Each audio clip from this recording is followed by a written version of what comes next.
This is a Sabatier Santoku knife. A Santoku knife is sort of a Japanese, they would call it an improvement, but a Japanese alteration of a cook's knife or chef's knife, particularly a French designed or European designed cook's knife or chef's. I would call it a cook's knife because I use this style of knife and I'm a chef. I'm a cook, not a chef. But anyway, those words are used interchangeably.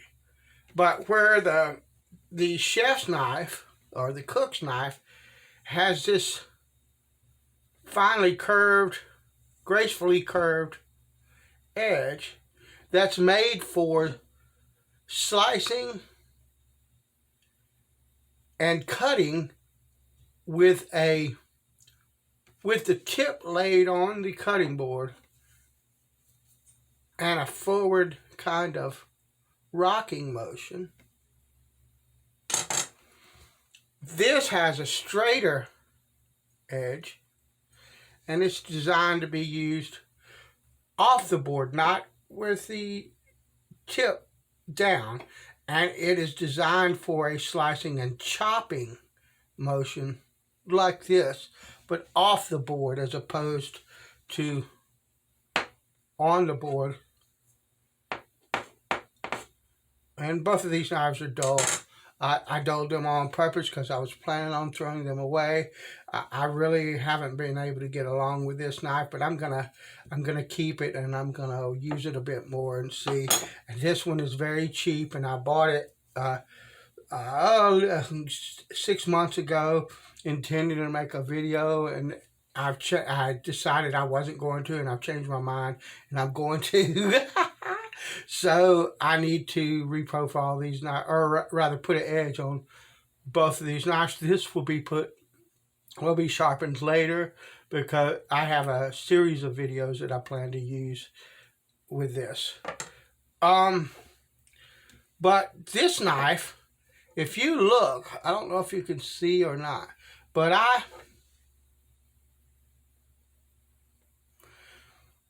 thinned this edge out. And you can see these little relief hollows in the blade. I forget what they're called, but they're meant to reduce friction. I'm into that there. The reason that's so is because this is not a quality Sabatier knife. This knife is a knife branded as Sabatier, but this is a Chinese knife. It's not a super high quality knife by any stretch of the imagination, but it doesn't matter. You can get an edge on a knife like this and it will work fine in the kitchen. So I took the chef's knife that I was talking about earlier and this knife and basically ground them so that there wasn't an edge on them, because like I said, I was going to throw them away, and I was waiting to throw them away for when I got a big pile of stuff I needed to haul off. And so I wanted the edge, I wanted the edge dull so I didn't cut myself with it laying around. So what we're going to do, this is a 140 grit Atoma plate. And I got some soapy water. And I'm going to use this Atoma plate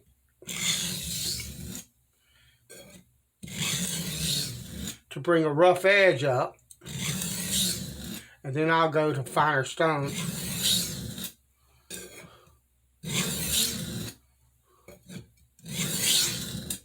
You can also do, if you wanted to, you can do like this.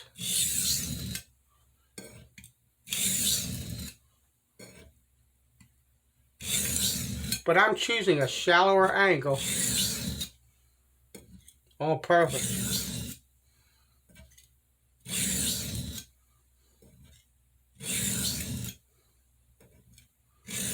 Because these knives typically have a thinner blade than like a quality French knife, lovely.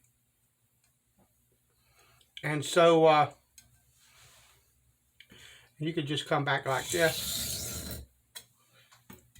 So you want to put a lower profile on them, or a higher angle, a more obtuse angle.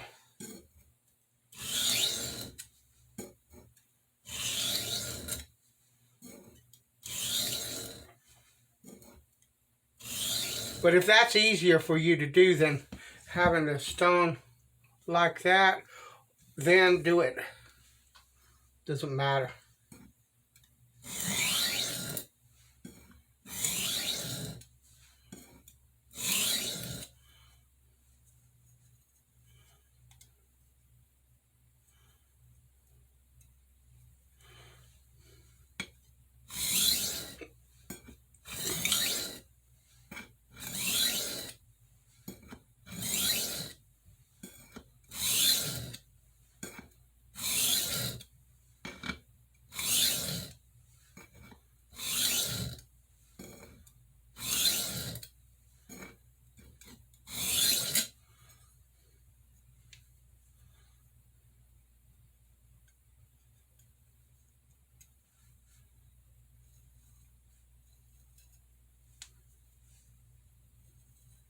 Yes, I'm checking for sharp.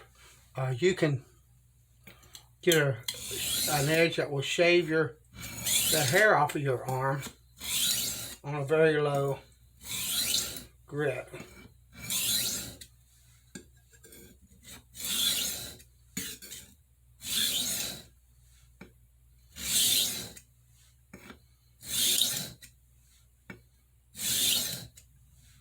This here will also help with a knife that is longer than the stone. I'm not sure how long that is. Okay, that's like a 7.5 inch blade, something like that. But yeah, it will.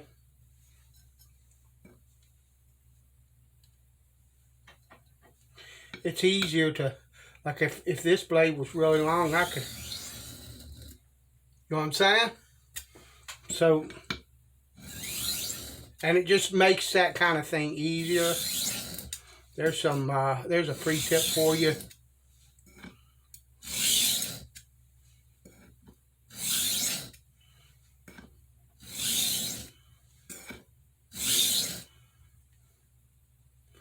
This stone cuts pretty fast, so you want to be careful.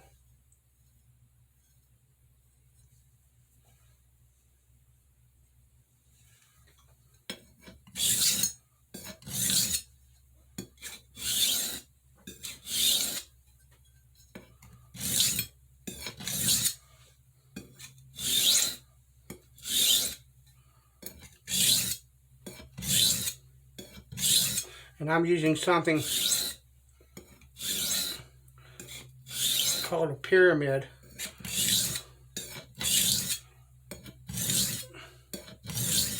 But I'm going backwards.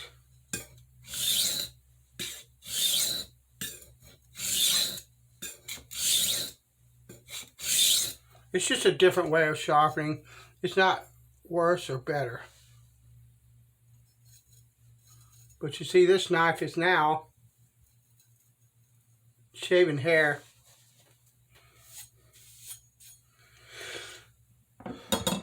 So we're going to go from this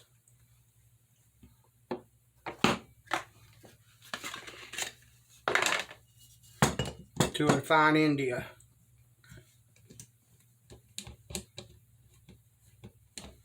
And I'm going to move back up to my preferred angle.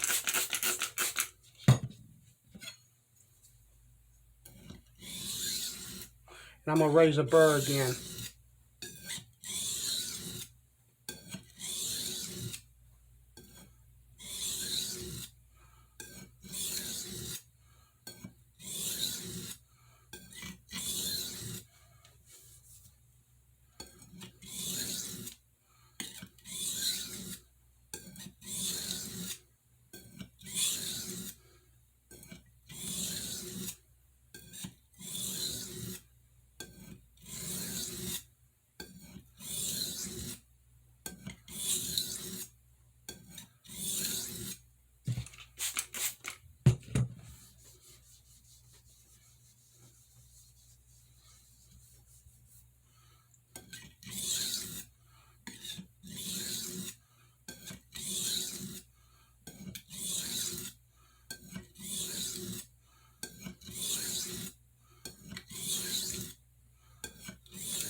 And this would almost be like a reprofiling, and this is probably what I'll name it.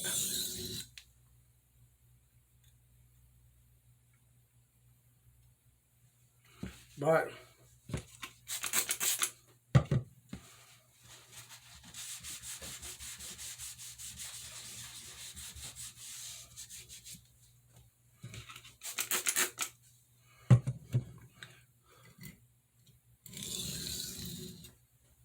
I'm just bringing the knife down the stone. When I get to where it has that curve, I'm lifting it up.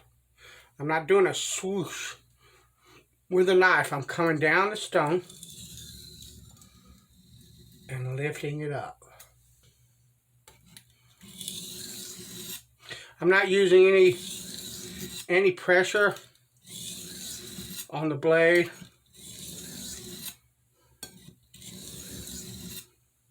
Well, but I am going to apply just a bit now because I'm trying to hurry it up. But the thing of it is, what you have to understand is that blade looks like it's fairly thick, right? Watch when you see that? It'll flex. If that blade flexes too much, what you'll be doing is honing right here on this shoulder and not at the edge. So you really don't want to use too much pressure on the knife. I'm just barely pressing down a little bit more than what it requires to keep the knife down on the stone to get the blade, get the stone to cut just a little bit more. What you also have to realize is that if you do that, you can glaze the stone faster and it'll require reconditioning earlier. If you watch me when I sharpen, a lot of times when I see a lot of buildup on the stone and I go to add extra honing liquid, I'll clean that up as much as I can before I actually start honing again or sharpening again, because I don't want my stone to load up. I don't want it to require conditioning too soon. Then with a lot of pressure and an absorbent rag,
the knife is resisting the burr.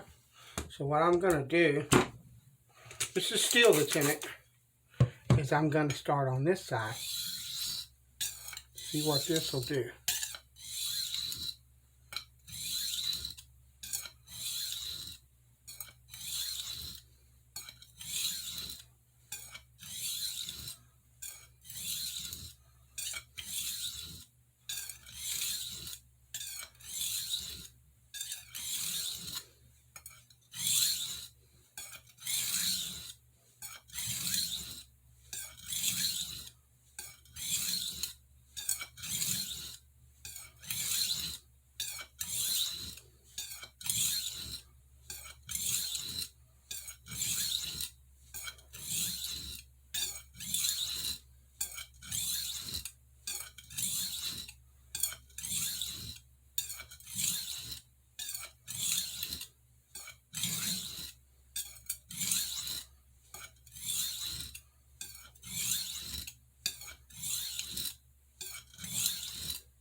See?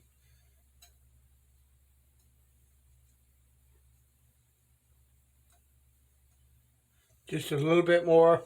I've got a burr from here to about here, and I need to go just a bit more.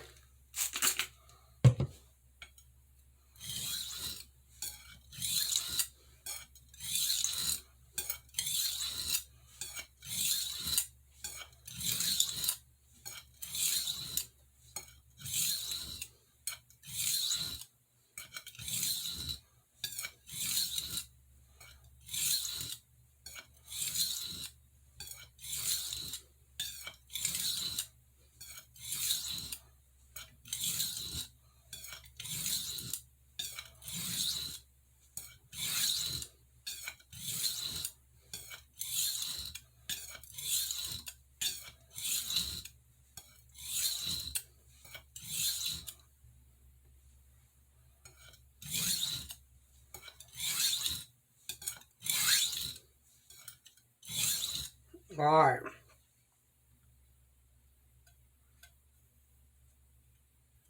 Oh yeah. Stand by.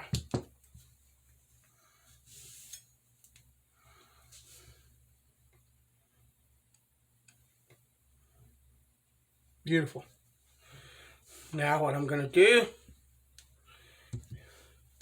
is I'm going to flip the knife over.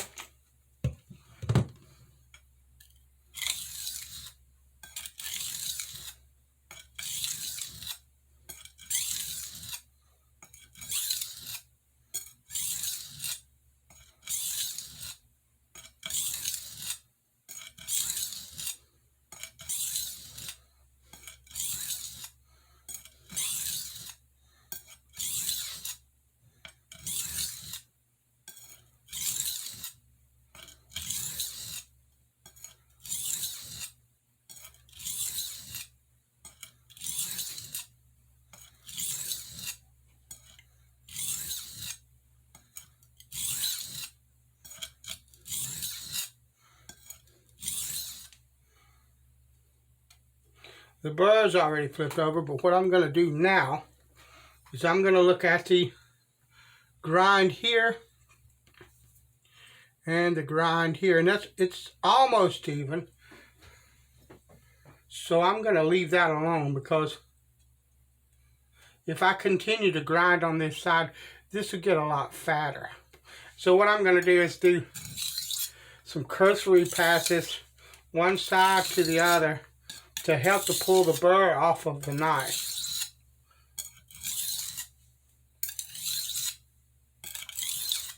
And it probably won't come off. I've already got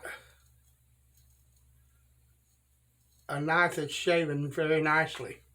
So what I'm going to do now, first I'm going to clean this off, is I'm going to flip back over here. That's one of the advantages of having this combo stone. Let me wipe that down. One of the advantages of having the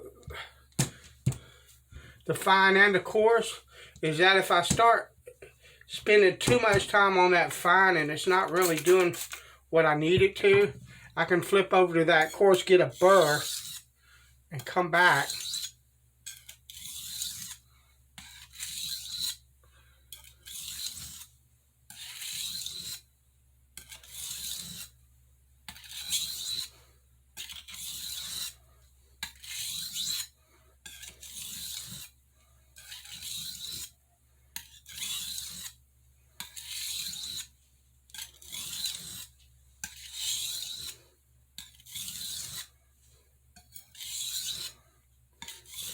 And what I'm doing is using this fine to refine this edge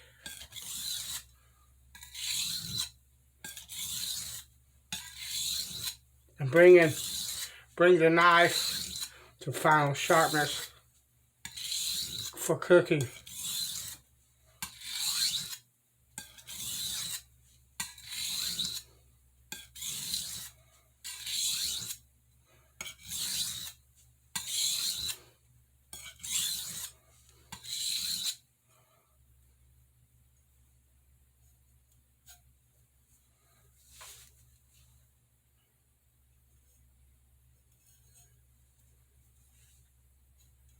Lovely.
Sorry.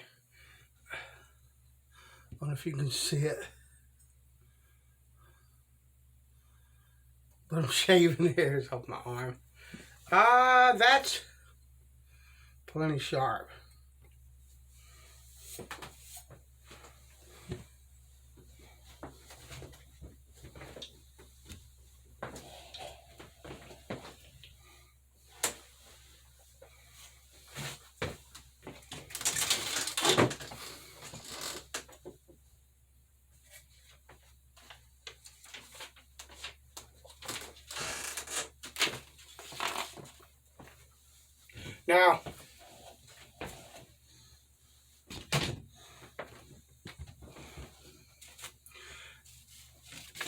Now this is the edge off of that coarse, fine stone. Okay, let's do this straight.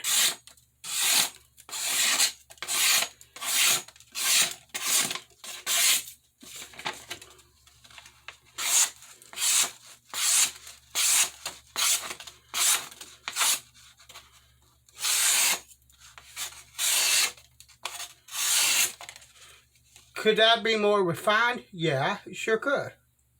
Do you need more refined than that for the common kitchen tasks that you're going to do in your everyday cooking for your family to feed them? Most likely not.